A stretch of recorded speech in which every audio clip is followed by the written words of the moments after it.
The future of talk is here. Power 102 Digital. Of course, the future of talk is here, right here at Power 102 Digital. It is Power 102 Digital Wednesday. And of course, Hard Talk starts now with host Farid Ali. Good afternoon, Farid. Good afternoon, David. It's good to hear your voice. How's everything on your end? Well, fair to find. We have no water in library, so it's so fair to find in library. So the people want water.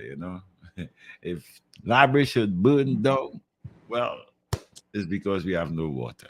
So I am hoping that somebody from Wassa would heed the call and give us some pipe-borne water.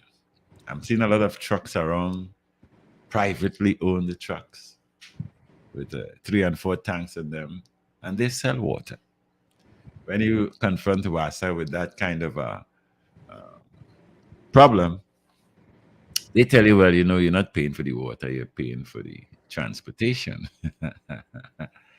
But these people who are contracted to deliver water like that, they have a fleet of trucks and they deliver and charge you $120 per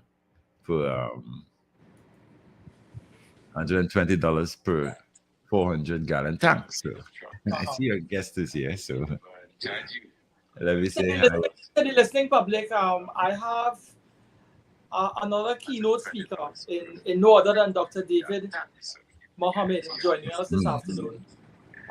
We're going to be discussing the general health of Trinidad and Tobago in terms of the levels of criminality, in terms of the social state that we're currently living in. So, yes, we're hearing about water woes, but in Port of Spain, there are different kind of woes. The narrative of death and destruction, the narrative of deprivation, that continues to prevail. Normally, I've been shying away from talking about crime because it's such a negative, so many negative connotations surround it. But maybe we can have a positive discussion, because what I want to discuss with Dr. Mohammed this afternoon is what does he perceive to be the root of the problem in terms of or levels of criminality or levels of gang violence and the gun culture, and what can be done in the short, medium, and long term to solve that problem. We are living in interesting times again, because we're 18 months away from a general election. So I believe that we should be getting some support from the politicians on this front, and it should be more than lip service by way of trying to pass into being legislation. But how's the crime situation in Labray, David? Well, libraries are kind of quiet tongue. You hear about pretty larceny and guys who would pass through your yard and pick up stuff and thing, but that's very close to zero, where crime or criminal. There are people in Port of Spain would love to exchange positions with you all. No, we have no intentions of. If you want to exchange positions, you come to East Port of Spain and people in East Port of Spain go and relax a little bit in Labray. I'm sure that they'll be willing to accept the exchange until the heat in tongue dies down. Well, I think it's kind of extended beyond the southeast Port of Spain. Diego Martin is a hot zone, Tunapuna, Arima, Yeah. So, Dr. Mohammed, if it is you're there with us, I'm seeing you. You could turn on your screen, and we could have the benefit of your voice. Maybe we can demonstrating your head. It's good to hear you. How are things with you? I from my earlier dialogue with you, you're in foreign climes, so you're not living in the heat that we're living in here, and heat in more ways than one. Yes, I am. Over the last, I have been on a criminology and sociology teaching contract over in England since the second half of last year, but I've been in and out of Trinidad for just about every major event that we've had. Black History Month, November, for the New Year's, we had a series of events, some of our Boys Academy sessions at the Kwame Ture Center, and I'll be back next week for the second half of Ramadan, and of course our Eid celebration at Okay. our building.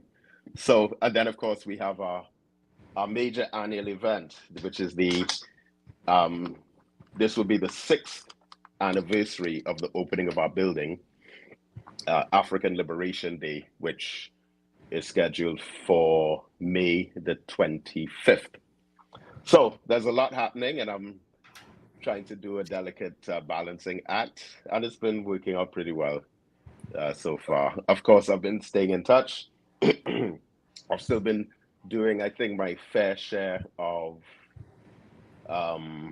interviews with some of the media in Trinidad, and my own radio and television programs have been continuing as well as normal. That's what the technology permits us to do. So I guess I am taking advantage of that currently. But it's Let me going just well. interject here to say Assalamu alaikum, David. How are you, Dr. David Mohammed? Walaikum salam, rahmatullah wa barakatuh, Brother David McIntyre, my friend of many, many, many, many years. Yes. If I was a dancehall artist, you would have been my personal DJ, you know. And I mean, so many of the conversations that we've had going back much more than a decade, I think. Yes, it is. Yeah, you've really been a great friend, David, and I appreciate that. Me too. And let me say greetings to all the listeners. Yes. It's a pleasure to have you again. Yes, your time away is agreeing with you. You look much younger. I was wondering if that was David Mohammed there.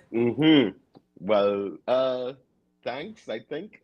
Well, I'm fasting for the month of Ramadan, so and it's been really, it's always so special. And one of the great things, and this is the first time, honestly, that I'm doing a media interview where I'm talking openly about being in a foreign country, okay?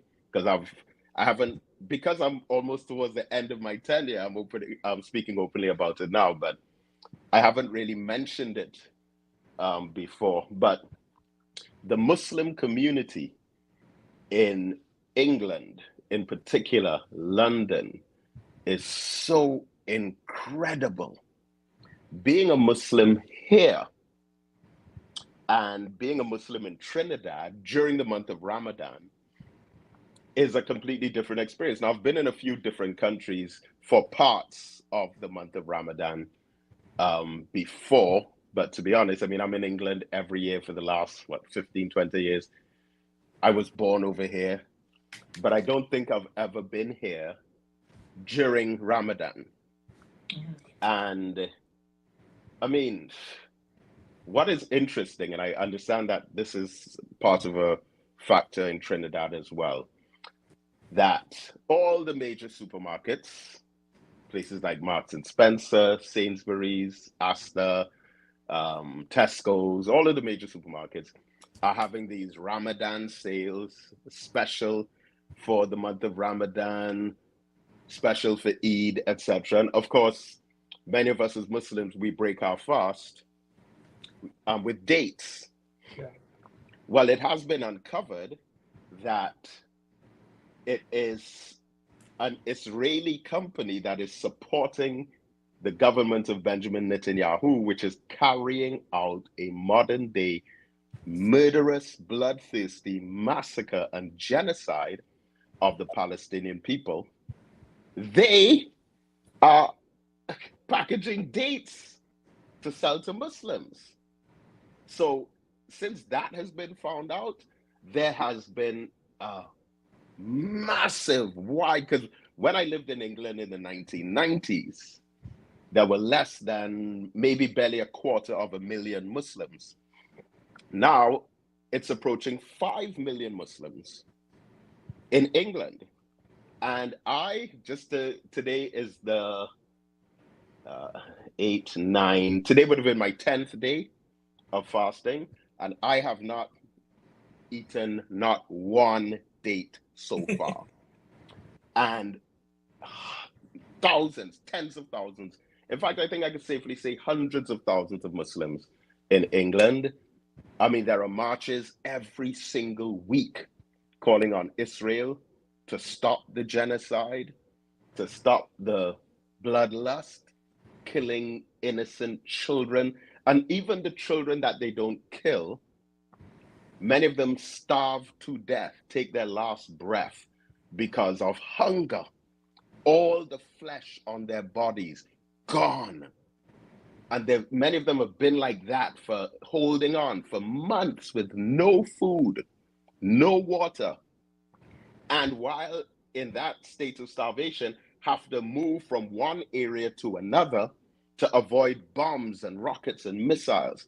And all the Israeli government says is, well, we got a report that there were some terrorists there. They've been blowing up hospitals. And all they say is, well, our intelligence revealed that there were some terrorists hiding in the hospital. So that killed 7, 8, 900 children just to get allegedly one terrorist. And now it's at a situation where I think they had estimated that the total membership for Hamas was something like 3,000 or 4,000 members, but they've already killed over 35,000 people, and they're still killing more and more and more and more. And it's not stopping. President Obama was just over here. And last thing I want to say on this. So the mayor of London is a Muslim. Did you know that the leader of the government of Scotland is also a Muslim? No. Yusuf Hassan, the mayor of London, Sadiq Khan, he was actually the lawyer for the Nation of Islam when the Conservative government of England banned Minister Louis Farrakhan from entering England. The lawyer representing Minister Farrakhan in the 1990s is now the mayor of London. And did you know, I really hope that our local media would have done a report on this, because it's big news over here, that the country, I mean, I don't want to make mockery, but the country Wales, everybody knows Wales, right? Did you know, was it reported at all in the news in Trinidad that Wales became the first ever European country to have a black head of government? His name is Mr. Gething. First name slips me right now, but I posted his pictures and everything. He was born in Africa. He was born in Zambia. His father was Welsh, and now he's the leader of the government of Wales, the chief minister, because of course Wales is part of the United Kingdom, England, Scotland, Wales, Northern Ireland. So they're not a prime minister, but just like how the head of government in Scotland is a Muslim and the head of government in Wales is a black man, the prime minister of England is East Indian. All they have left is Ireland. So you see how global demographics are shifting. The organization to which I belong, because I actually embraced Islam here in England, the Nation of Islam, is one of the most influential organizations in the Black community in all of Western Europe. And I'm very, very proud to be part of that community, as I am proud to be part of my community in Trinidad and Tobago, based at the Kwame Ture Center. So thank you for allowing me to share that. And let me say Ramadan Mubarak and Assalamu Alaikum to the entire Muslim community of Trinidad and Tobago. And of course, we're having iftar at the Kwame Ture Center for now, every Monday, Wednesday, and Friday. But for the last 2 weeks, we should be having iftar every day. So if you're around, you come by for about 6 o'clock. The fast breaks at around 6:15, I believe. And yeah, we share. You can get a meal, a wonderful meal. Are we not just cooking for the sake of giving out food? No, sir. Minister Farrakhan warned us about that. All right? Because Minister Farrakhan said that he wants us to go through this entire month of Ramadan keeping our brothers and sisters in Palestine in mind. And he said, we must go out and feed the poor, but not to just scramble anything together and say, well, they're poor people, they should be happy. No, we don't think like that. We do not think like that. So our sisters have been preparing some lovely meals, going out, distributing them, and we hope to continue that. So thank you again for allowing me this introduction. We would do a program in successive weeks, touching on that Israeli-Palestine situation. Yes, And the yes. deprivation that many are suffering there. Because the editorial in our local papers have been covering it. But like anything else, it's not really being discussed on talk shows like this within our media. But we'll do one moving forward. That would be great. Like everything else, I know that you're very involved in the social history of our country, and you look at the social aspects of how we live our life here. You've been very vocal for a number of years in relation to the plight of the young black male and young black persons. The Afro-Trinidadian has found themselves in situations where they live in communities that have become what we call high risk. There was a very recent demonstration of same. I know you would be following some of the editorial. On Saturday past, there was a shooting at her place, close to Observatory Street in Port of Spain, in East Port of Spain. 5 persons lost their lives. And the irony is when we follow the editorial, I'm looking at the Trinidad Express, Monday the 18th of March. The papers highlight it, so I'm allowed to call who's there. A sergeant of police, age 51, one Rudolph James, another Randy Graves, age 32, Peter Norrie, age 49, Devon Jack, age 42. So it's young persons. I mean, the narrative that came out of that is over 50 spent shells were found at the scene where these persons lost their lives. And when we examine the caliber of the ammunition, it's 7.62 and 5.56 millimeter rounds. So it's high-powered automatic rifles that we use. This narrative of gunplay, the narrative of death and destruction, is a narrative that we don't seem to be able to escape. In the last 10 years, David, we've had about 4,000 murders taking place, and those are recorded, reported murders. There's always a narrative that what is reported and what is the real figure, there's always a disparity, and the disparity tends to be in the upper limit, meaning that there may very likely be more murders than that which is reported. What is your view in terms of the health of the country? Do you think that we have improved, or we are improving when we examine the narrative through the years? Because I could say briefly that the comparative figure of when we examine the first 3 months of 2024 with the first 3 months of 2023, we had 120 murders. We have had 120 murders thus far for this year, 2024. The comparative figure for 2023 would have been just about 1 digit more. So we're right on par. Things haven't improved. And it's happening in areas that are what we call, or we tend to stereotype as depressed areas, or areas where the persons in the lower economic strata of the society, live and reside on a day-to-day basis. What do you think is the source of the social problems that we have that is triggering our young persons to engage in gun violence? Well, thank you for raising this, and thank you for having this as subject matter on your program.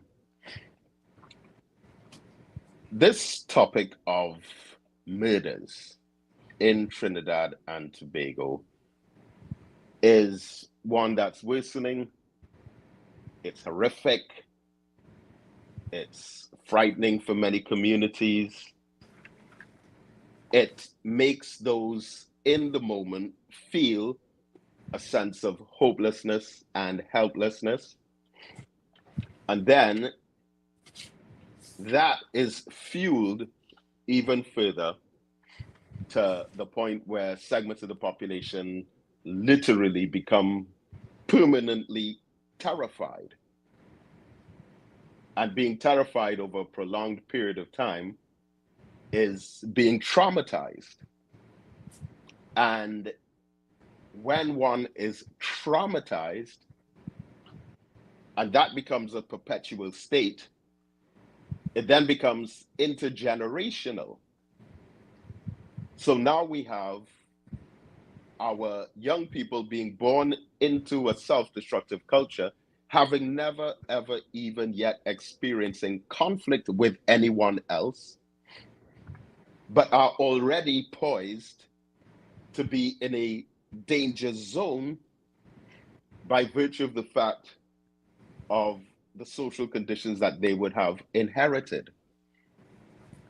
The larger political systems have managed it, and I am convinced that the political system can solve these problems. They can. It's a fact. But they only will solve these problems if the victims were the elite, the rich, the wealthy, the bourgeoisie, the ruling class, the so-called 1%.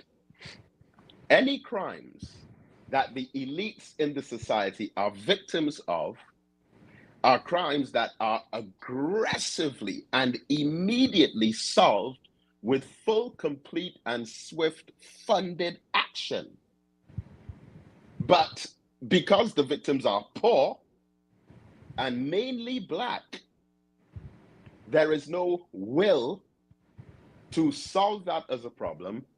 And then there are those who tout to us as a solution that we should vote in order to change things. Now, let me make a point about this, because there are people in our society who, on both sides of the political divide, who get offended when they hear people say the two political parties are just the same. I mean, sometimes, to be honest, I feel like laughing when I hear people take an offense. How could you say we're just like them?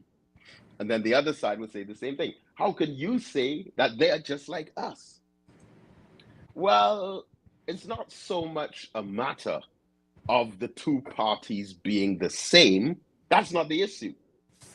And unfortunately, that's what we get caught up in analyzing and processing. No, the issue at hand is that regardless of which party has its turn, the system stays the same, because none of them are powerful enough, influential enough, or effective enough to change that system.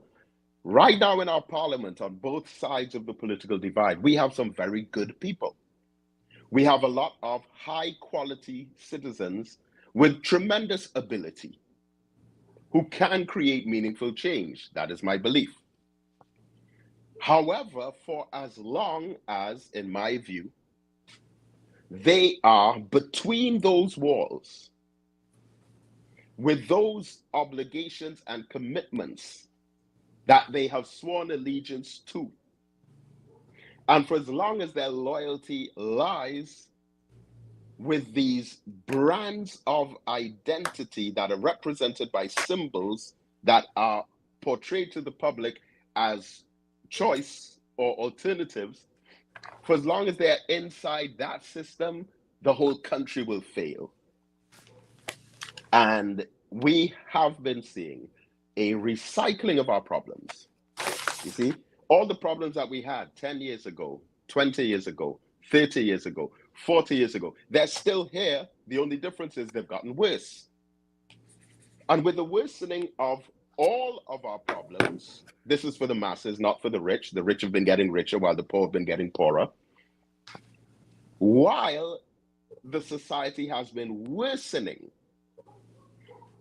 the promises to fix it have become even more passionate and articulate, which means that the level of deceit and deception that is coming out of the system is even more elaborate. Now, that's a threat to public safety. That's a real threat to national security. If you are made to believe that you can uphold or support a system that is overseeing the bringing down of the population, and you supporting that,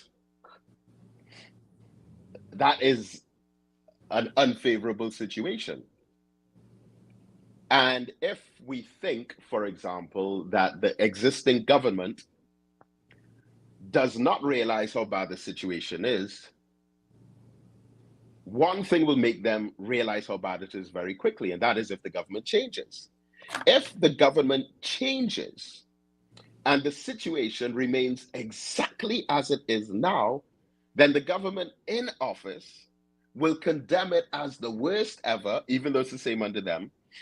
And the government that comes into office will defend it in the same way that they're condemning it now. And I want to ask us as a voting public, as a voting population, do you trust them enough? Whereby if in the depths of their heart and mind, they believed that a particular solution can work as a strategy. Let's say, hypothetically, that there was a proposal and they were convinced, yes, this will definitely work, 100%. But it was coming from the other side of the political fence. Do you trust them enough for them to say, I will take this on because I think it will help the country? Or do you believe that they will rather reject the solution in exchange for making sure that the other party does not look good, in our elaborate vocabulary, as I said so often? I believe that the system creates a dialectic in such a way, a duality, a natural rivalry, that even if what comes from the other side is good and can solve our problems, we will not take it simply because it will be to our disadvantage as far as holding on to power is concerned. And for as long as we have that kind of revolving door political scenario, we're in trouble.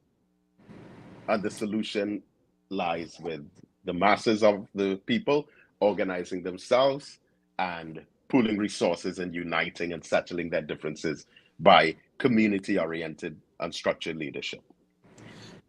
I want to ask you a very direct question. Mm-hmm. Are you of the view that this current administration, the party that is leading government at this time, the party that is the incumbent, are you of the view that they are doing enough, or they have been doing what is necessary in order to uplift the depressed communities? And to improve those communities? Right. Okay, so in that question, let's leave out the last phrase of the question. Let's just leave out those last 4 or 5 words. And you ask me if the government is doing enough, if they're doing a good job, and so on and so forth. I could say yes. Not just a good job, but an excellent job. But seeing you added in that last part about depressed communities, then I have to pull that back. Because there are certain segments of the society who are very pleased with the current situation. And there are those who are power brokers, real estate controllers, those who hold the reins of the means and forces of production in the society, those who control and own the manufacturing sector. They are very happy. And they are being kept happy, because no matter how much me and my brothers on the street are killing each other, no matter what happens in the country, there are those who have positioned themselves to benefit in an advantageous way through capitalism. So if I feel hungry, our money is spent in their restaurants.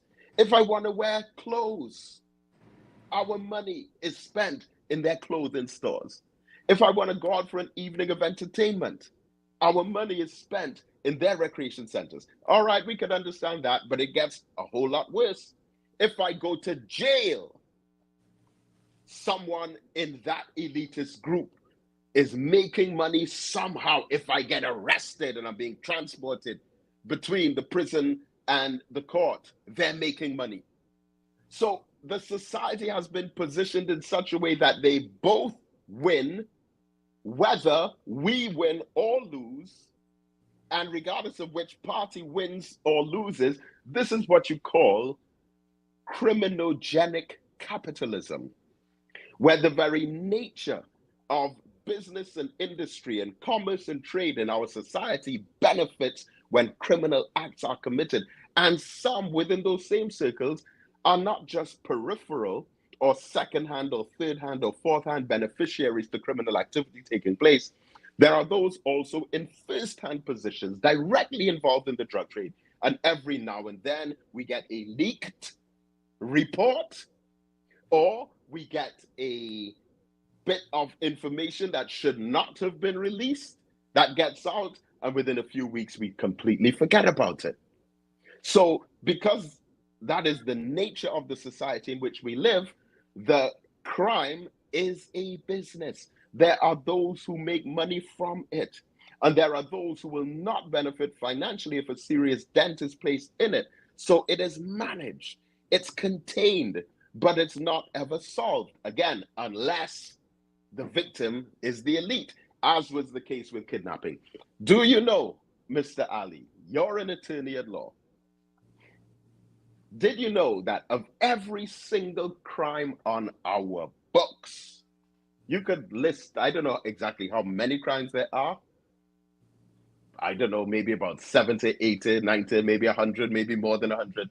But of all of those crimes listed on our books, to the best of my knowledge, there is only one crime that has been solved 100%, where we, in 1 year, from January to December, registered a zero statistic. Do you know what crime that was? Kidnappings. Kidnapping. And kidnapping is the only crime of which there are no poor victims. All of the victims are rich, wealthy, elitist, bourgeoisie, 1%. But that may not have been because of the actions of the state. It could simply be people become more. You exercise more as an individual. You exercise more self-security than state security. Simply meaning, I will not put myself in East Port of Spain after 6 o'clock in the afternoon, unless I have to, and unless I'm going in a control in a controlled environment. In other words, but people try to aren't protect kidnapped. ourselves. No. The kidnappings in Trinidad and Tobago are not the wrong side of town, walking after dark kind of kidnappings. You know that. I know That as an that. example. I'm McIntyre just knows saying that we but that doesn't apply. more. That does not apply to kidnapping. Kidnapping does not take place. It's not a crime of opportunity. It's not a scenario whereby, hey, look, he's from the wrong side of town. Look, it's after 7 o'clock in the evening. Look, it's getting dark. Let's kidnap him. No, not at all. That is probably the most premeditated and pre-planned and carried out with intimate knowledge of the victims, and even in many cases, close past association. Yeah. My point is the passion and enthusiasm within which it was addressed by the state. It peaked to 155 in 1 year. In the mid-2000s, that would have been 2007. It went from like 155 in a year down to around 11, down to around 6, then it went to 0. That to me demonstrates that the crime situation can be solved, but it depends on who they're solving it for. Now, as long as blood is spilling in the street, it only becomes, to me, again, these are my simple opinions. To me, it only becomes problematic to the system when it shows up the system as being incapable or incompetent of handling the outburst and rapid astronomical increase of it. Are you saying that the when state... there are fights against crime, it's more damage control on the part of the state rather than sincere, genuine attempts to save people's lives. Are you saying that the state made sincere, genuine attempts to control the efflorescence of the crime of kidnapping? And because of the actions taken by the state, we brought kidnapping down to diminished figures such as closer to zero? Are you saying that because of state action? Wait a minute. Are you saying that that was not the case? Well, I can't make that pronouncement. No, wait. What I'm saying is this. Can anyone say that that was not the case? I'm of the view that you had senior government ministers in home clothes visiting the houses of the victims, giving them personal assurances in press conferences. How often does that happen for the kinds of crimes that people are victims of in Trinidad and Tobago? And God forbid it should happen again. But in the event that you have those individuals as victims, I mean, listen, you can't be serious with that. No. One second. How many times have we heard, and I actually heard recently by default of another case. Listen, there would be, in some instances, more direct government action and influence for the stealing of a cell phone from one of their children than there will be for 3 or 4 murders on the street. In some cases, you have more personal, direct, enthusiastic, professional action being taken through national security services for someone losing a phone. More so than containers and crates of guns and drugs coming into the country. I follow you with that. I'm not making this up. No. Listen, but let me just say my mantra. This is my disclaimer here. My mantra is, if I am lying, stop me. But I hear your point of view. The truth, and you just don't like it. I say this generically, not you, Mr. Ali or Mr. McIntyre or anyone specifically. But I say, if I'm lying, stop me, cut me off, disconnect me. But if I'm telling the truth and you just don't like it, leave me alone. That's my personal mantra to everyone. I'm not in any way saying you're carrying a false narrative. I'm simply saying... I'm not saying that you're saying that. Right. And by extension, you cannot say that. Right. Because I know I wouldn't even be saying these things had I not known that it was verified truth. Right. I'm also of the view that the rich people who know that they could be the subject of these sorts of actions would take their own steps, meaning that the 1%, as you refer to them, or the people in that elite level of society who could afford personal security would have put more in place to secure themselves by way of controlling where they go, by way of monitoring where they are, and having personal security. So we can't say that the state has solely generated this sort of energy and effort into securing them as opposed to others. I think we can agree on that. It's not solely. But let me show you where that leads to. All right. So you said, I'm going with your words here.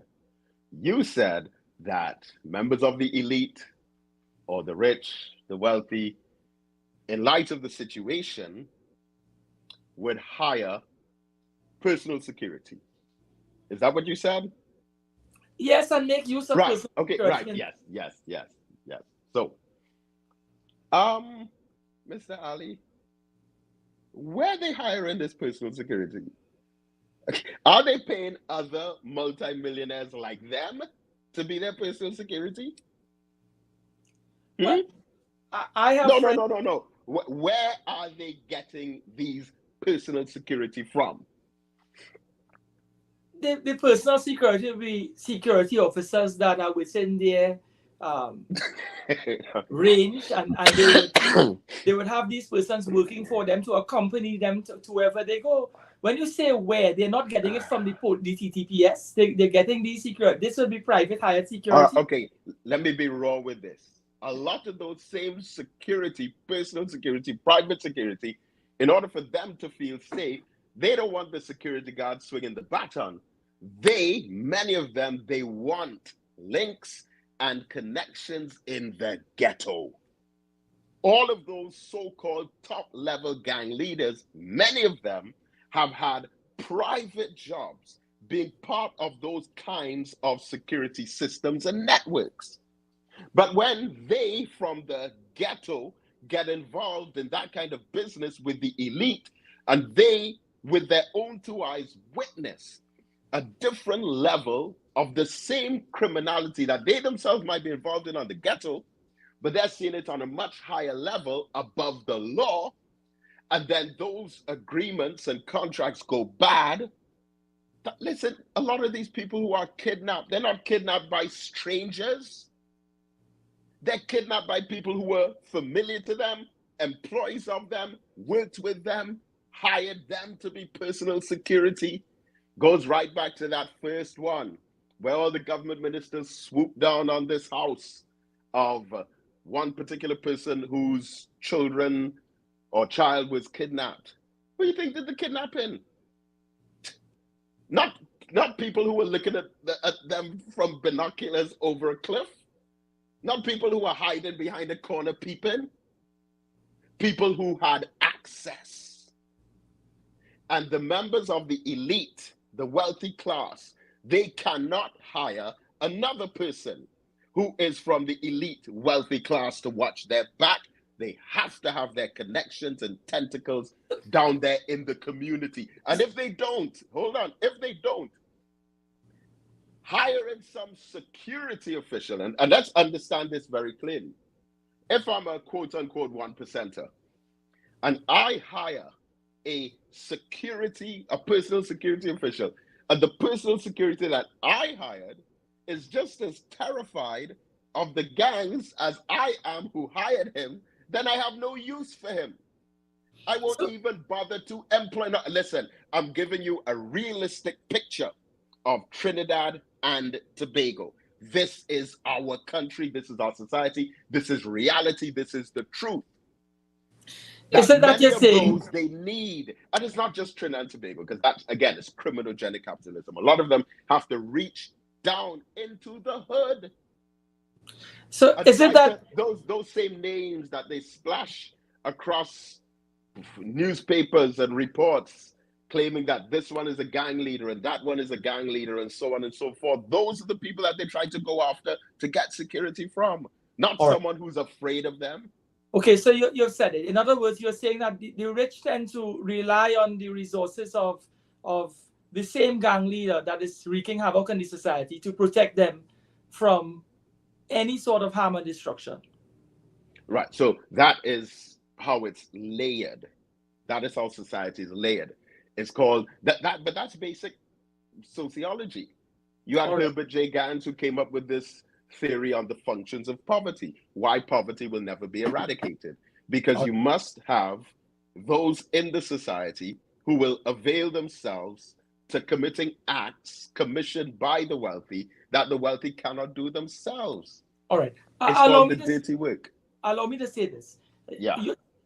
There's a segment of my question you haven't answered. I'm bringing you back to that point now. My apologies. The government has invested and have put in place $100 million to be invested in social activities and improving the social conditions in depressed areas. In other words, money that needed, resources that need to be pumped into certain areas in order to remove the disparities and the inequities in the society that may very well trigger criminal activity, that investment that has been sanctioned or that has been earmarked of $100 million, that is going to be injected into those communities now. The government has also indicated that they're going to be reopening a lot of the trade schools and social centers, the civilian conservation corps and so on. These are areas that they think will be essential in harnessing that, and this is my language, in harnessing the energy of the poor persons in these communities, people who find themselves being involved in criminality. So in other words, there has been talk so far and money set aside in order to try to address the social situation in the communities where it is deemed there are problems and where the criminality is spawned from. That is criminality on the ground. We're not talking white collar crime, we're not talking blue collar crime and so on. Now, so efforts are being made if we read the narrative and we accept the narrative for what is being projected upon us through the media. Are you of the view, I'm coming back to the question, are you of the view that the state, under the umbrella of the government, is doing enough to improve the conditions of the young Afro male in these depressed communities in order to improve their state and lot in the community? Okay, so those initiatives that you mentioned are clearly good ones. And I don't think that anyone in their right mind can condemn the investment of resources directly into the heart of the communities. So I have no choice but to have to support that. I mean, who wouldn't, unless it's for, again, going back to this whole idea of how we think politically. What is it that there are those in our society who would prefer that the government does not invest $100 million in resources, because if the government does, it will make the government look favorable. So therefore, I don't want the government to make those investments. Are there people who think like that? Well, we already know the answer to that question. So clearly those are good and valuable, helpful initiatives. Right. But if you ask me, as you did in your question, about whether that is enough, well, it could never be enough. Because for as long as there is that inequality and imbalance, it will never be. For as long as there is the unequal distribution of resources within the society, and there's a guaranteed free handout revenue stream to the rich, while the poor are accused of having their hands out for something free, who in many instances still don't have water. For as long as there is not that balance of equality in the way that the state distributes its resources, it can never be enough. Right. But again, that is not the intent nor the pattern of how our system works. Right. The state has not indicated they have not given any indicators to the public, and which has not been carried in the media, as to how this money will be distributed or how it will be spent, how the investment will be injected into the community. So we can't, I'm not in a position, nor I think anyone is in a position to comment on whether the pathway to that investment carries any bias, or whether it can, or the money can be channeled in any particular area. Yeah. So the mere fact that the gesture has been made, and the mere fact that it has been earmarked for that purpose, no one can generally condemn such a thing, particularly if the improvement is going to alleviate the general levels of criminality throughout the country. If those areas, Now, if we look at, I'm delving into another area. If we look at the editorials surrounding mental health in this country, in trying to be good, in the last, Khadija Khan, doctor in psychology, recently spoke, and she said that in our society, in primary and secondary school, we have 400 students on suicide alert. That is a damning statistic, to know that 400 young persons in primary and secondary school, and as young as 7-year-olds, are on suicide alert in our school system. Apart from that statistic, between 2019, January 2019 and December 2023, 400 persons have committed suicide in this country. We are in a small society. It appears that we're living in a wounded society, that there's a lot of problems, not just concerning crime, but concerning the mental health issues that are as a result of social dislocation, as a result of economic deprivation.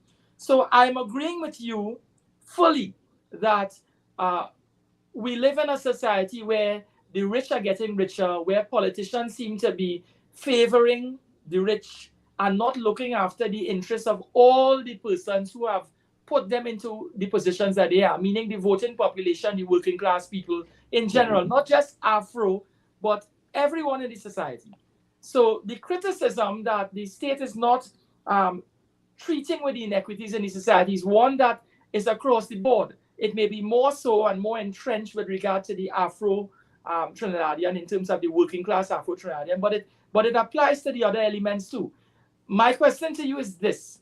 Do you accept that this government and even the alternate government, meaning the UNC or the PNM, have not been able to deal with not just the levels of criminality, but some of the social issues that have plagued the working class people in this country for decades? Do you accept that trait that has been a problem on both sides of the political divide?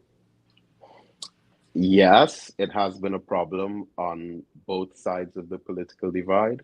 But again, I don't link these problems to personalities, individuals, or even social groups or movements known as political parties. I link these problems to systems. And when it comes to crime and political systems, to the best of my knowledge, and you can correct me if you know otherwise, there is only one political change that has created an instant, immediate, and swift shift in statistics of crime in a society. Only one political change that has done that in all of history, as far as I know. And let's say modern history, let's say in the last 100 years, there's only one political change that has had a astronomical alteration in crime stats in any society. You know what that was? Think about it. We have, okay, so in the Caribbean, we have labor governments. So we have all these labor parties. We have some conservative governments. We have some political leaders who have had some what would have been described as socialist policies, like what Mr. Manning would have introduced with Gate, or Michael Manley in Jamaica with free university education, or even Ralph Gonsalves in St. Vincent, Maurice Bishop in Grenada, and so on. The only, and again, I stand to be corrected on this, the only political changes that we can observe in the last 100 years that completely turned around, but there's a little catch in this, that have completely turned around crime statistics have been those transformations from communism to capitalism. Please correct me if I am wrong. I'm talking about not like a 5% increase or a 7% decrease or a 9% increase or an 11% decrease. No, not changes like that. I'm talking about 0 to 60 real quick. 0 to 100 in like a year. Societies that have transformed from communism to capitalism. Places like Russia, Romania, Czech Republic, Poland. When you look at what crime rates were like in these societies as full communists, or when Russia was the Union of Soviet Socialist Republics, they had crime rates that were literally zero in many categories.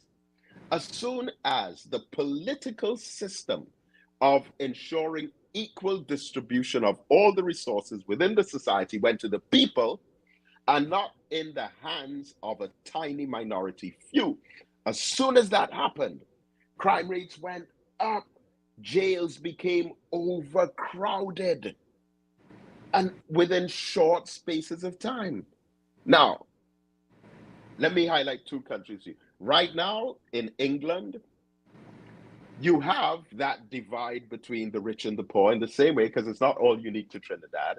But in England, you still have a higher national average of general, what might be considered to be privilege, because no one in these societies is arguing for water or better roads and for jobs and so on. But in England, they just took a decision that they are going to send home a lot of prison inmates extra early, 2 months early, 3 months early, because there are so many people coming into jail that the jails are overcrowded. Well, if it was Trinidad, they'll just force them in, right? They just keep packing them in until they could barely even stand up inside the prison.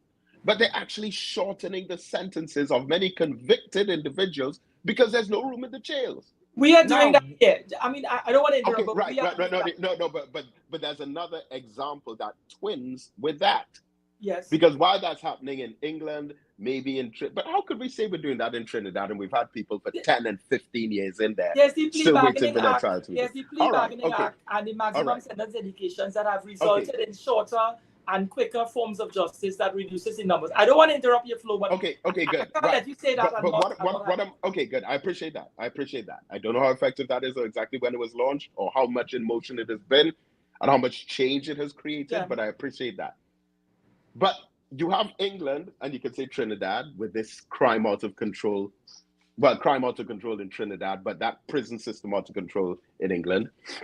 You have the opposite happening in Holland, where in Holland and I think Denmark, they are closing prisons down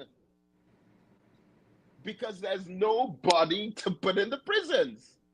They actually, it's like a business that just isn't working. It's like someone opens up a CD shop when no one is buying music on CDs before anymore, except maybe me and Daddy Mac, right? And the business is redundant, so they close it down. That's how prison is in some of those northwestern European countries. Now, when you look closer at those societies, they have the highest social mobility indexes. Think about this. Think about it. So all of these countries now, Trinidad and Tobago, our prisons are overcrowded. In England, they're shortening the sentences, sending people home early because the prisons are full, not enough space. But go over to some of the countries like Norway, Holland, Denmark, Sweden.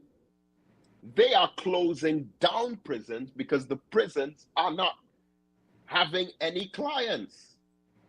Those countries have such control over their crime rates that they don't even need the prison. They converting the prison into a cinema or converting a prison into a shopping mall. But when you look more closely at those societies, what do we see?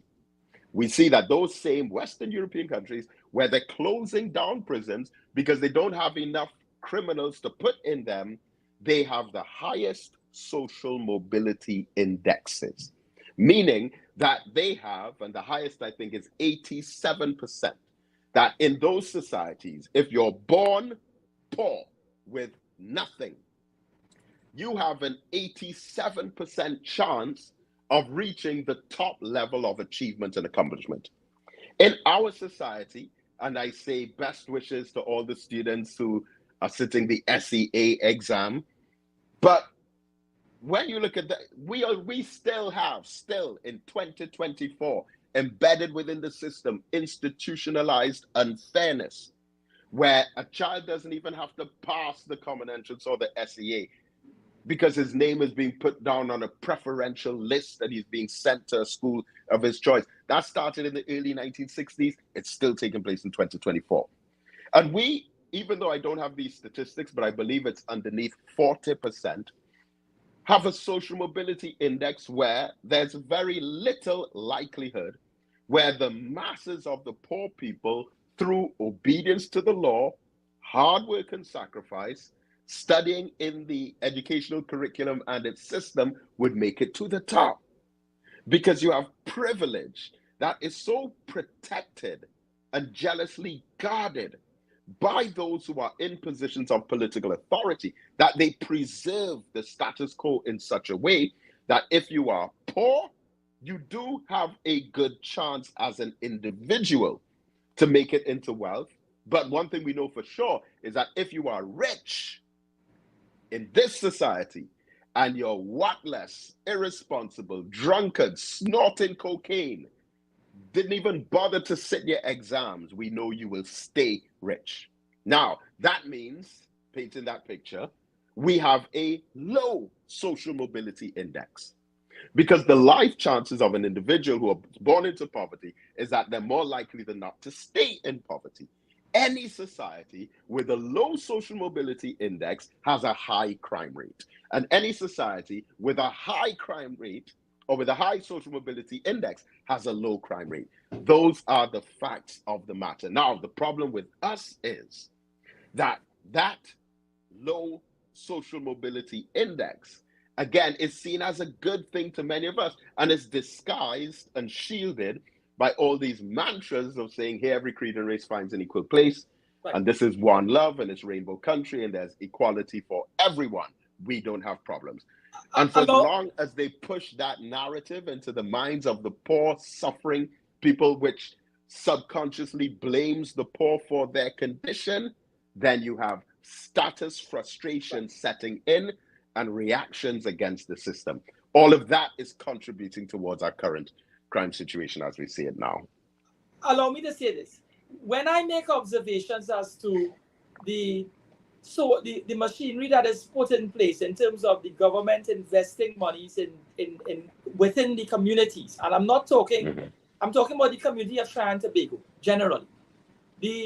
There are social centers that are set up in East Port of Spain. There are centers that are set up in different parts of the country to assist young people who want to take advantage of the education that is being provided, who want to take advantage of the programs that are set up for social improvement. It's available to everyone.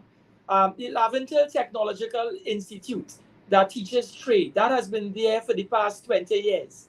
There are things and measures that are put in place. Money is being pumped into Trinbago.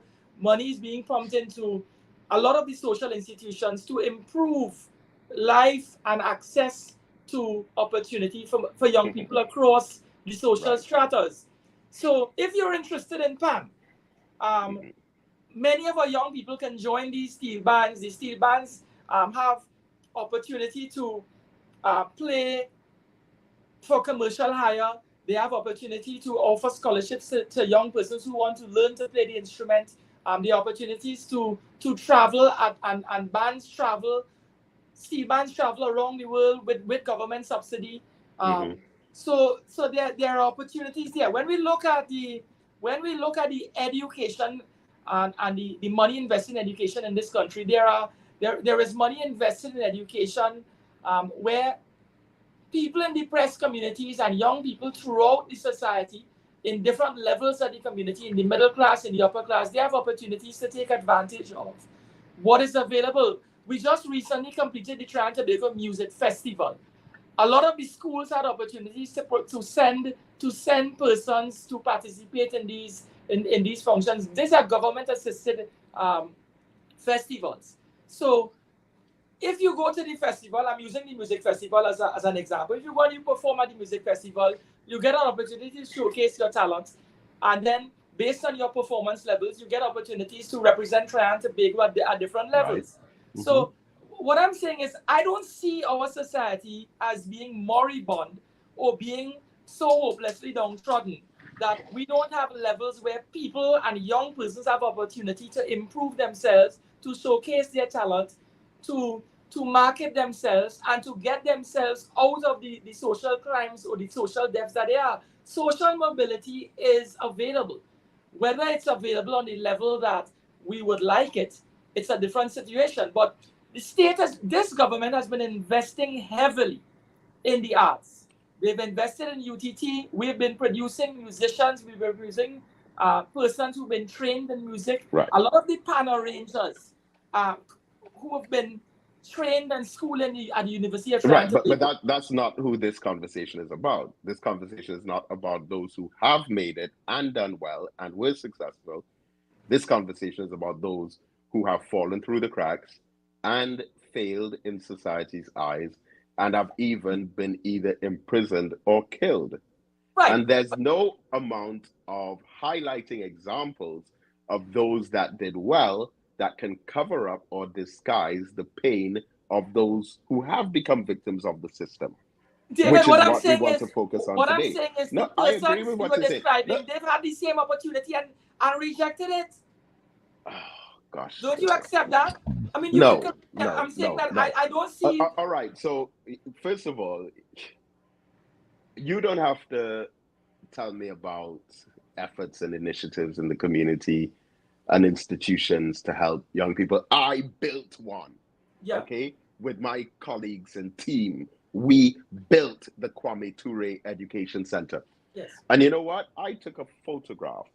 I'm not even sure if it's still there, but about 7 years ago, right outside our building, I took a photograph of a sign that said proposed site for the Prisgalands Community Center.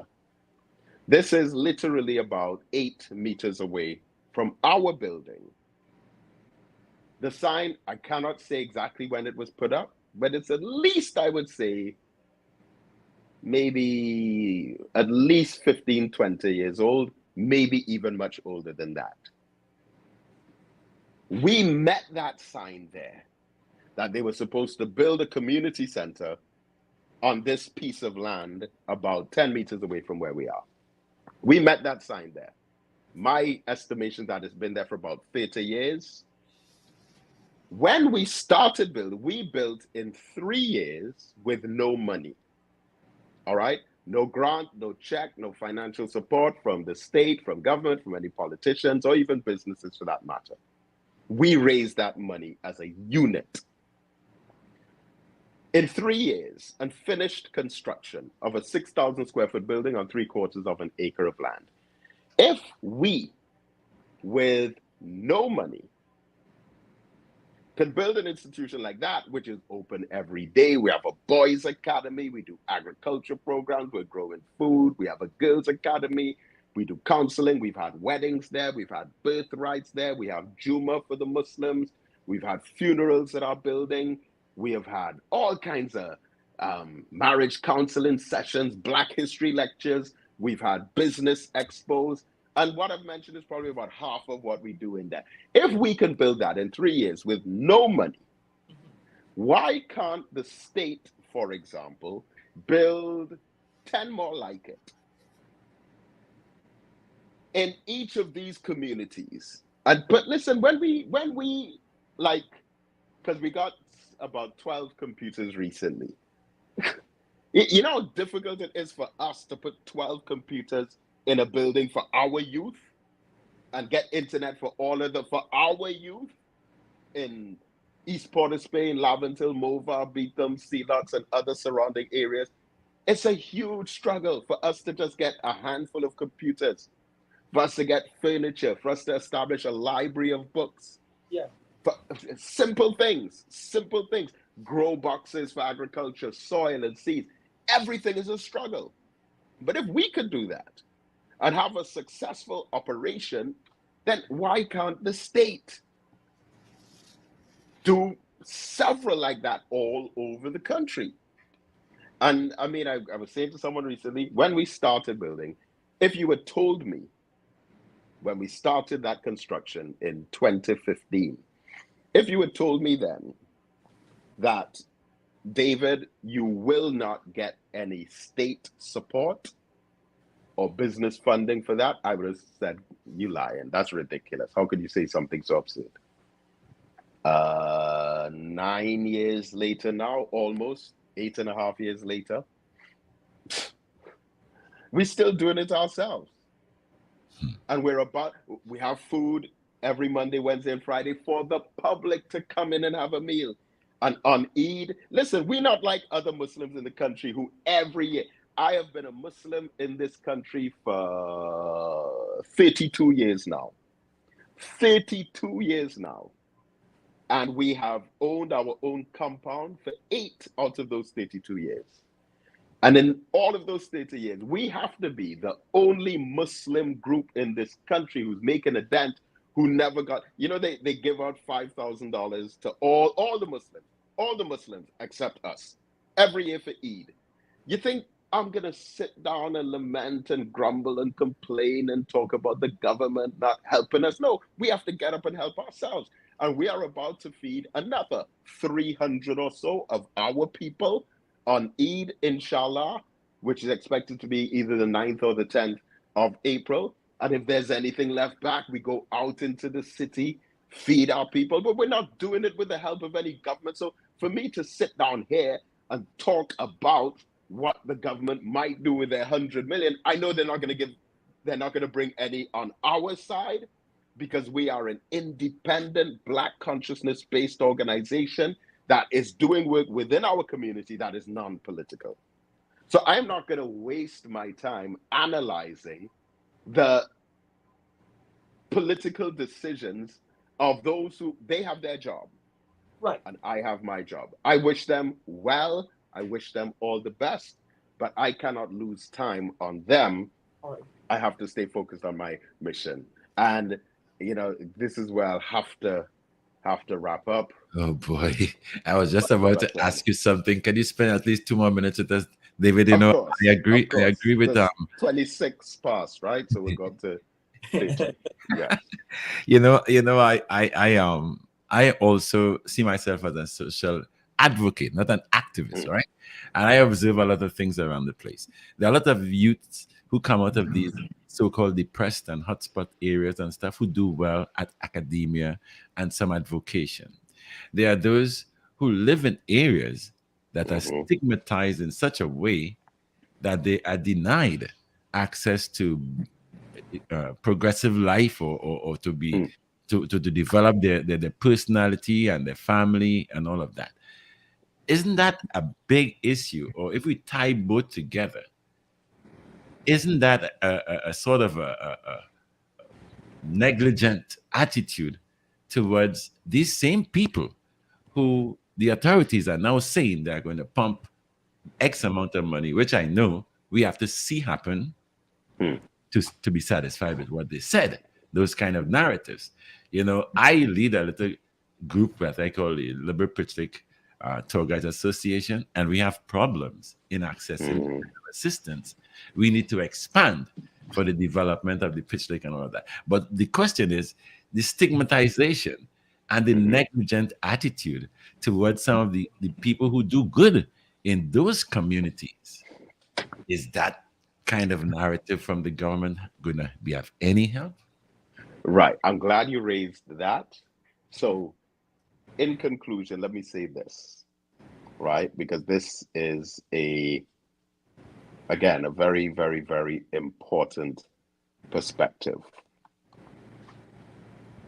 So I have been in England for over the last few months, again, in and out of the country, contracted to teach criminology and sociology.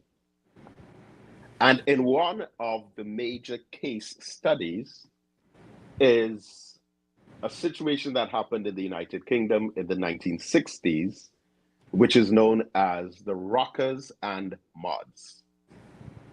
Now, this was studied by a sociologist by the name of Stanley Cohen, and they came to a conclusion. Rockers and Mods were two gangs of white English youth. I always talk about the Glasgow model, how Glasgow is the major city that solved their crime problem by all the stakeholders getting involved, the police, the government, the families, the schools, the librarians, the football teams, the sporting icons, the businesses. They all came together. None of them turned up their noses at the youth and said, oh, we're not going to negotiate with criminals and all of that junk talk that you hear. All of them embraced the youth, and Glasgow solved their problem. It's called the Glasgow model. I believe that could work for Trinidad and Tobago if everyone gets involved. At the Kwame Ture Center, we bring in, so on Saturday mornings, we have our Boys Academy. And we bring in young, professional doctors, lawyers, national footballers, business persons, contractors, many from right there within the community. We have a brother who grew up in John John. He's about 33 or 34 now, medical doctor at the Port of Spain Hospital. We brought, listen, young Kareem Marcel, lawyer from the Beetham, we brought him over to speak to our youth on a Saturday morning. This was last year, late last year, I think it was. The pride and admiration that those young boys at the Kwame Ture Center had in their eyes for that young man. We brought Radanfa Abubakar, national footballer, just a couple of weeks back. And they're thinking, but these are people just like me. These are people who've grown up in the same community as me. This one is a lawyer, that one's a doctor. This one traveled to about 50, 60 different countries as a national footballer. I can do the same. But going back to this case study in England now with rockers and mods, they came to the conclusion that the way, and this is in the sociology textbook, this is in the criminology textbooks, we could look it up, rockers and mods. They came to the conclusion that one of the reasons that this gang violence got so out of control in this district called Brighton in England in the 1960s in particular, one of the reasons the crime problem got so out of control is because of the way that the reports were sensationalizing the behaviors of the individuals.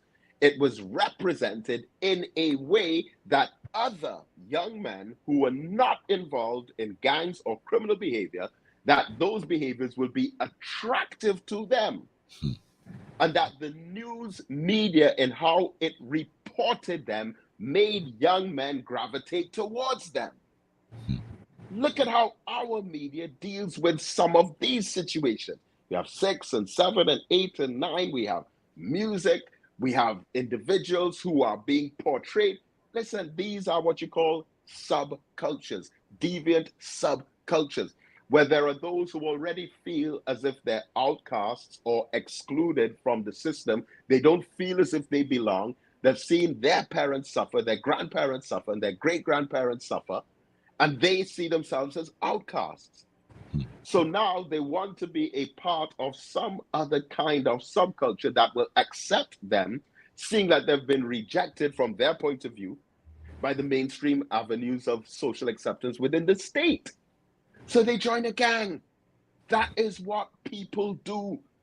In Abraham Maslow's basic hierarchy of needs, he says, after we get food, clothing, and shelter, the next stage is love, security, and a sense of belonging. Who will not gravitate towards some kind of union or camaraderie with like-minded individuals who are also considered rejects or outcasts or undesirables by the wider society?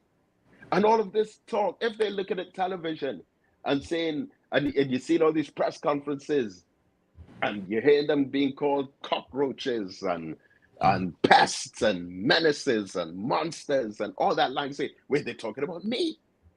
You know what? I want to be a monster now. You know how much people there are in our community who have the nickname cockroach or the nickname monster? In fact, the brother who broke out of jail, what do you think his nickname was? Oh, man. The 3 brothers, 2 who were Muslim comrades of mine. Atwell, Hassan Atwell, the father of Nikolai Edwards, Alan Scanny Martin, who they killed, both of them. But the third one, the non-Muslim one, his nickname was Monster. So if the state is calling them cockroaches and monsters and But animals not the and state. jungles, That was the commissioner of police referred to the criminal element as cockroaches and must not the state. The state, you're insinuating that the government or the parliamentarians make that reference. That is a reference made by a commissioner of police, a former commissioner of police. are you serious, Mr. Ali? No, are you serious? That No, are you serious? the Fitzgerald Hines made a reference, but he didn't coin the phrase cockroaches. But David, I don't want is cockroaches the only word that you heard me say? No, I heard you with that. What I'm saying is I don't want to broad brush I don't want to broad brush. Yes. David, you know what time it is. You know what time it is. You can't broad brush the state politicians in that regard. But I hear you with no, you're trying to force something out of me, you know. Listen, those statements come from across the board. All right? That's why I added the monsters alongside the cockroaches. Because you have two major political parties. One side use the term cockroaches, the other side use the term monsters. All right? Gosh. Anyway, I thoroughly enjoyed our discussion. I miss chatting with you, man. Yes. I would love to come into the studio one of these days. Well, we do everything virtual now, so right, I wish you can make yourself available for another session where you can spend an hour and 45 minutes. Yes, definitely. I look forward to that very much. But let me lay down a condition here that I invite you all to our Eid celebration, which, again, I understand will be the Wednesday, April the 10th. Yes. It is the best day of the year for us. It's such a beautiful day, and we'd love to, we normally have visitors from all sectors of our society, but it's really a beautiful day. I give you my word that I will come visit. Oh, great. Looking forward to seeing you, Brother David. Yes. And also, let me say this as well. So I'm going to be back for the last 10 days of Ramadan. We have the iftar every day, Monday to Friday. You want to come in and share a meal with us? Just message me. In fact, you don't even have to message me. Just show up. Right now, it's every Monday, Wednesday, Friday, and it's good food. Yes. We're not just getting some big pot and throwing a whole set of 10 kilogram packs of rice in there. No, listen, if Minister Farrakhan was made aware that that's how we operating with our people, we don't do that. We don't do that. And the son of the Honorable Elijah Muhammad, he said the same thing regarding the aid that we send to Haiti. Don't use Haiti as some means through which we can offload that which we don't want. All right? The Prophet Muhammad, peace be upon him, said there are 3 levels of charity. 1 is to give from your excess. 2 is to give from what you use and need, part of that. But the highest level of charity is to give and do without. And during this holy month of Ramadan, as the minister mentioned, we have to keep our brothers and sisters in Palestine in mind, and all of those who are in need, all of those who are in pain, all of those who are suffering. Right? So, Brother Fareed Ali and Brother David McIntyre, I'm so honored by the time that we got to spend. Yes. And I say, please, let's stay in touch. And of course, I look forward to doing this again very soon. I was very excited when I heard that you would be on the program. Oh, yes. And Fareed, I'm waiting for you to reclaim your Islam, okay? So when you visit us, we can go into a corner maybe. All right. I hear you. Thanks so much. Blessings. Yes. Thank you so much. Thank you so much. Yes. Peace and blessings. Yes. Peace and blessings. David, I wanted to chat a little bit more about the issue of social mobility. For the listening public, I in no way am trying to carry a narrative that is, condemning anyone. At the same time, I tend to refer to what I read in the editorial. And let me use an example, David. And when we look at the Trinidad Express, and we look at the editorial in the Trinidad Guardian, I'm looking at an article dated the 20th of March, which is today's newspaper. It did indicate that in Tunapuna, which is a marginal seat, there has been, the HDC has engaged in building complexes, and they identified Basilon Court, Goya Lands, El Dorado Heights, Madu Heights, Peachtree. These are 5 areas in which low-cost housing is made available to persons in need of accommodation. It means to say that when we examine the concept of social mobility, these are examples of social mobility. We have persons, individuals being offered accommodation provided by the state for minimal or affordable rates. So I'm not of the view sometimes when I hear that because of the lack of the inability to access housing or access education or access jobs, that not enough is being done to accommodate social mobility. And the agency recently turned the sun on $117 million housing project in Kora in Tunapuna. We've seen similar ventures being engaged in different areas, different communities through the years. So in my view, I'm not saying that, the view that there's not enough social mobility or opportunities for social mobility being made available, that it equates to not enough is being done. I'm of the view that these are examples when the state invests in housing and housing projects, and they build schools. And I'm not saying that it wasn't done under the UNC prior to this last 8-year run of the PNM.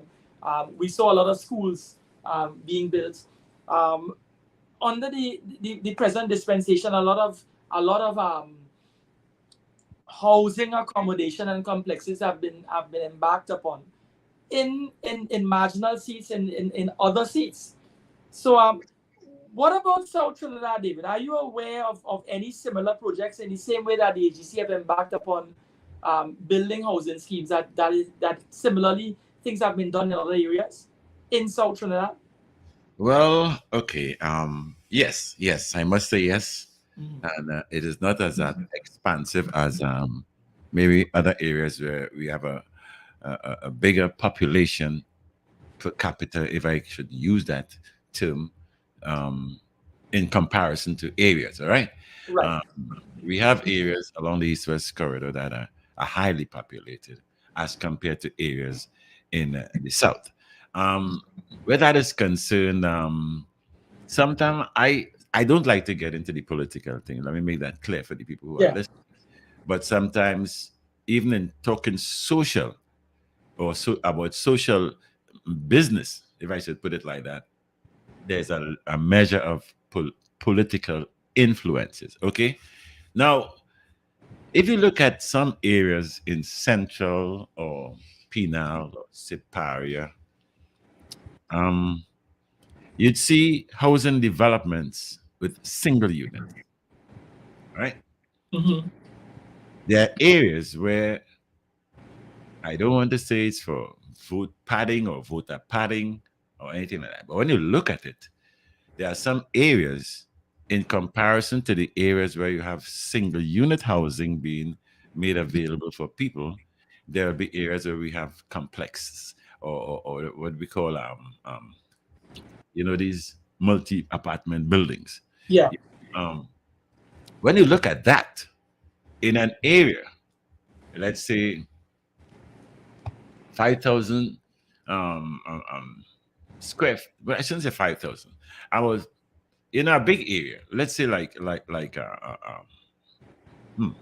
Okay, I know you understand what I'm saying. They will put up these buildings that will house a lot of people, these plannings, as we call them.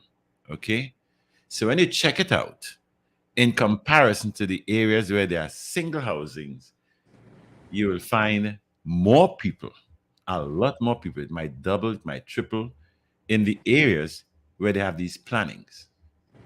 Most of the time, where you see these plannings going up are in certain districts or electoral zones or electoral districts that will be beneficial when it comes to election. All right, that is a fact. That is no if, buts, or maybe about that, because there have been a lot of talk about constitutional reform, where we can have this kind of government based on the amount of people who voted. Okay, what's the term for that again, Fareed? Um, oh gosh, it's slipping me right now. But if you understand what I'm saying, if an area as big as Southeast Port of Spain, if they had to construct uh, 15 or 20 plannings, you could imagine how much people will occupy those areas when all these apartments are filled, as compared to an area where we have single housing. It don't take a rocket science to understand that. Right. But I think the science is, I mean, I accept what you're saying. In no way am I not going to try to contradict that. If it is you have a marginal seat like Tunapuna, and we have 5 complexes being built, then it naturally, it doesn't take an upperly social mobile individual to come up with the fact that we are concentrating on building complexes in marginal seats, because when we look at the number of persons moving into these complexes, you're going to be perhaps lifting your voting bank a few notches. That is if it is the perception is, or if the reality is that the persons who will be occupying are people of a certain political orientation, and they are being, and the accommodation is being made available to them. When you look into the effects of these kind of situations, or the outcome or the reality, you have to go to where the source is as to how the accommodation was beneficial to whoever, if you understand what I'm saying. Now, in Trinidad and Tobago, the political divide offers to people who are for and who are against. It's plain to see. It's nothing. That is not the narrative that is being carried in the news. When you read this, it's all on merit. It's based on merit. Well, no, wait. I mean, like David was trying to explain, the media plays a role in the partner. Mm-hmm. I'm part of the media too. I try to be always middle of the road. I always try to be on the fence, because I am of the ground. Okay, I don't have millions. I'm not of that. And even though I had, trust me, I would be assisting people who don't have. I try my best to help people too who don't have. But what I'm saying, there's a sort of influence. Okay, the reigning political or the government, they are there. This is the 9th year they are there. Okay. Wasn't this kind of problem there from day one? How come at election time we see a lot of upsurge of this kind of mobility and the kind of concentration on the common folk? Oh, they're going to do this now and they're going to do that now. You got to look at it. I'm not saying that they are doing it because of this and that. I'm asking, how come it happens around this time of I think any rain? The same could be true of even the UNC. A lot of yes. A lot of times political. Maybe I should have said the government of the day. Yeah, the government of the day tend to do that sort of investment. Just like once you're driving on the nation's roads, you realize that they're fixing a lot of roads now. So the infrastructural changes in terms of fixing roads, in terms of building accommodation, housing, that tends to be in the second half of the term. Why isn't the question why? Well, it's the always people who because voted them into power, the people who voted them right after election, these people who vote people into power, they expect a level of representation and a level of address that will alleviate the problems that they were in. That is why they voted that way. But we don't see that happening. What we hear happening is that we should tighten our belts. We should conserve water. When you see all kind of things happening with water, like I said when the program started, that there are a lot of leaks all over the place. But we are not supposed. We have to conserve, and we are getting in trouble if we don't, and all of that. What I'm saying, Fareed, is that when people elect people into power, it's because within their mindset, they believe that in some space of time, maybe medium term, not no long term kind of thing. Long term things should be things that will be passed on as time passes.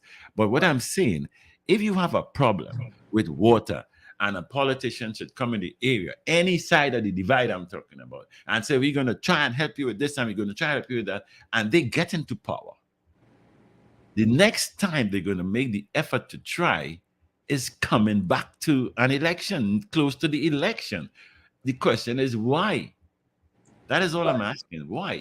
Strategically, a lot of these social programs and the big social programs as it relates to housing, as it relates to structural changes in terms of roadworks, these have traditionally been executed in the final half of the electoral term, simply because it remains sharper in the memory of the voting public that the government is working for you. That is strategic to any incumbent government on both sides of the divide. But I accept what you're saying. It should be done from day one, but it's not politically expedient, one would imagine, to effect all the big changes when you now enter into, when you're now elected. You tend to do it in the second term, where the memory remains fresh in your minds when you're going to cast that vote. Fareed, so, I traverse I've traversed the roadways from Labre to Port of Spain on a daily basis. You see what you're saying there, Fareed? I cannot agree with that, because I've seen development and facilitation of a certain sector in short spaces of time. The highway to Point 14 has been opened on some level within the term of this current dispensation. You would agree with me with that? It had to. I'll agree with you, because it had to. It was already the blueprint. Everything was set. They just had to. Okay. And when we look at the Churchill Roosevelt Highway now, and we look at that highway going into San Fernando, they've been repaving the highway. In fact, they've been doing extending the lane so much so that the island, that divide between the northbound and the southbound, that has been paved. Well, you have to ask yourself, Fareed, the reason for that. I tell you, I traverse the highway all the time. Yeah. That particular area, the northbound of that particular highway was the problematic section of the highway, the northbound, okay? Because it leads to, from Couva, you have problems of traffic congestion there all the way to Chaguanas. Yeah. Now, the southbound from Chaguanas going south, that particular area never had, for that to have a backup of traffic and stuff, there has to be an accident or some kind of road works going on. Now, of late, within the last couple of years, could be 5-6 years or more, a development started there. A gated community, and it is now expanding into malls and different franchises operating there. So, are you referring to the Brentwood project in Central? Yes, that Brentwood area. I didn't want to call names and stuff. With elite franchises as in Starbucks and Wendy's Burger and so on. Good. Now, because of that, there is the need to expand the highway there to avoid collisions, to avoid merging, to enhance merging, and to allow a better flow of traffic. That area in particular, Fareed, The only time you'd have problems of jam sessions and bumper to bumper and gridlock and thing is if there's an accident somewhere in Chase Village or Freeport or wherever going southbound. That area never had the northbound, yes, because there were exits to Couva, there were exits to Chase Village, to Freeport, to those areas, Indian Trail and all of that, incoming to Port of Spain. So you'll find people exiting and merging onto the highway, and there are people who are exiting going into these villages. So that area that you see that road development is taking place, it should have been more to affect or to create some kind of effectiveness to ease the traffic that is coming northbound. Okay, southbound is a different ballgame. Okay, but I mean, another thing I wanted to be part of the conversation with David, because when you have a guy like David on, trust me, he digs deep. You know, I mean, I've worked with him for many years here at Power 102 and stuff. But you're agreeing with me that the state has been doing a lot of infrastructural work. Yes, okay. That is where I'm coming to, right, Fareed? Yeah. The infrastructural work, the social projects that they are talking about. Ask yourself, Fareed, how do people access these social, what I call amenities, if I could use that word? You know, I'm not all that intellectual, but I understand the thing, right? Now you put up an area where you're offering educational or academic and vocational training and all of that. Now, the people who might be attracted to that, we have to understand the circumstances they live in under. If they can attract that, they can approach that kind of a facilitation. You have to find out, you know, okay, so we're going to put up this academic system here or this institution here for young people to come and be educated. You know, and people tend to say they're not coming to be educated and let the government put this here. But to access that, what is the conditions they are living under? Who is the breadwinner that will support them in a financial way to be prepared to go to this? You can't just go anyhow. You can't just go without this or without that. It's the same thing for vocation. You know? So with all of that, what they say they're doing for it, what I'm saying, this is my humble point of view because I live on the ground. I know I live between people who I don't know how they make it when the day come. I don't know how they send the children to school. It bothers me deeply, deeply. That is why I'm trying to get that project off with the development of the pitch lake, because I know it will be so expansive that a lot, if I forgot, a lot of young people could be employed right within the community. Okay? So to access these academic and vocational institutions that the government are putting up, even to get a house, they say it's low-cost housing. I mean, that is for whom? Low-cost housing offering for whom? When you check out the price of these houses when it's completed, as a matter of fact, when you get these houses, you still have to go and tile it and organize your cupboards and all kind of thing before you move in a partner. So it's for whom? How come you say it's low-cost housing for the not for the downtrodden or not for the people who are impoverished? It cannot be. It would never be, unless you try to assist them from that social point of view where you can help them upgrade their income. All right. Allow me to say this. When I look at, there was a politician who was recently saying that the East-West corridor needs to be fixed. When I examine the East-West corridor, we look at Maloney, Santa Rosa, La Joqueta. These areas were areas that were created in the last 40 years, and investments have been made continuously by the state through the years in these communities. Recently, Maloney got their own swimming pool. There's a similar football stadium built in La Joqueta. When we examine these areas, these are examples of social mobility. The individuals who were taking that catchment area of persons that occupied Maloney, Santa Rosa, if we would get to South Mbaka there, in certain parts of Point Fortin. When we examine these areas, the state had created these communities and built these communities in a way and provided state-of-the-art facilities that accumulated and accommodated their development. I mean, where can you go in the average community? These are so-called depressed communities, right?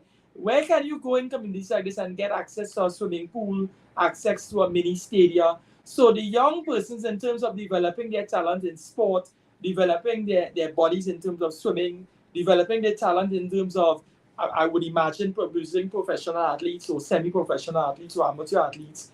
There is opportunity, and there is opportunity for social mobility. The fact that the communities were created in themselves. So when people talk about fixing the East-West corridor and references being made in a negative light to La Joquita, to Maloney, to Santa Rosa, these areas have, the state have been investing, and it's up to the communities now to access that which has been given and engage in social programs and join the social programs or the self-improvement programs in order to uplift themselves. Are there similar ventures in South Trinidad in your understanding? There are similar instances. In Lebre, they just completed building a community center that is yet to be opened, okay? Yeah. What I'm saying, Fareed, all that is good with me. You know? That is fine. Those are initiatives the government must do. What about the maintenance of these places? What about the people who they will put to make sure that the place is being maintained? Is it just a community group that is saying, you volunteer to get sweepers, or you volunteer to paint it when it needs paint? I think that should be looked at in a different light, because most of these places, when you the La Joquita, the Maloney, the Oropun and stuff, to me, it's a sort of creation of a kind of ghetto life too, you know. Because you can just build up these things and say, okay, we build that for all you, handle all the stories. I think a supervisory kind of option should be put in place for people who are willing to come forward and use their talents to maintain. Maintain can go across the board. So you don't just ask in this particular time of our lives, when everything is like very hard, especially since COVID, you can't just ask people to just volunteer to do that. Most of these people who will volunteer are people who just have home. They're doing on the side, it's my community, I want to do something from a community. Okay, that's fine. But how are they making out to make themselves available? Some of them is not frustrated. I say, look, me, I'm not going to try. And then there's nothing to help them stand firmly on, if you understand what I'm saying. But we had 602 Farida. I mean, this kind of conversation lights me up. Yeah. People like David Mohammed and them are my heart brethren. You know, I have a lot of Muslim friends, you know, and I'm not saying I'm going towards Muslim, you know. I am a part of all those religions that I feel kind of create division too. But I say, okay, if it's the Catholic, I'm there. If it's the Anglican, I'm there. Just because I'm Trinbagonian and I am willing to put my effort into anything that can uplift, especially my community in Labre. I've been talking about that so much times. Sometimes I get fed up and I stop talking about it. Because of the none or the negligence of the people who are listening, but they're not hearing. Or they talk a kind of talk and there's no action behind it. So imagine this little group that I'm leading here now. I know they are firmly behind me. You know how disappointed it is sometimes when I tell them, okay, we are supposed to be visited by so and so, or we are going to get this kind of assistance, and months pass and nothing happens. It's difficult for you.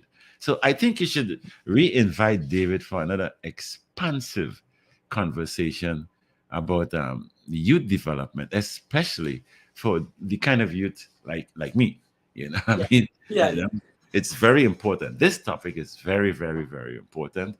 And we're not looking at it from a political perspective or for any kind of monetary gains or anything. We are talking in general. Like he said, there are places where they're closing down prisons, Trinidad and Tobago. I do a thing we call we music and we culture. If that could be pumped up a little more and support it. I am happy that you get so in depth in PAN. You help me. So with that kind of initiative, we can probably transform the mindset of some of these young people. So, but we must do another show with David. Yeah. We will. And there are a lot of positive things coming out of these communities. La Hakita Pan Group has won 5. Good. Broadband panorama. Where that is concerned too, is it only when there are competitions that these youths will be remunerated? Or do they have to wait for a concert to be remunerated when they are musicians every day? Yes. You understand? So there's a lot of depth in this that we can dig into. And I appreciate you bringing David. I was lit up today when they said David Mohammed. I said, geez. So to the listening public, we have had another wonderful afternoon talking with Dr. David Mohammed and discussing the crime situation, discussing social mobility, discussing what the state has been doing to improve the lives of persons, not just in East West Corridor, but in Trinidad and Tobago, and particularly South Trinidad. So thank you again. We look forward to I sent you some WhatsApp pictures of the comments made by Dee Woodman, Elizabeth Bain, Keith Small, a lot of other people who commented today. We had a long list of Brian Puchette, O'Neill, Iwat Rajpal. You know, a lot of these people were locked on today because that kind of conversation attracts a lot of people and their comments. So we'll do it again. Thank you so much to the listening public and to all those who've been messaging. Enjoy the rest of the evening and blessings to everyone. David, be safe on your way home. You too, Fareed. All the best to you, my brother. That's it for today's edition of Hard Talk with Fareed Ali. Our special guest today was Dr. David Mohammed.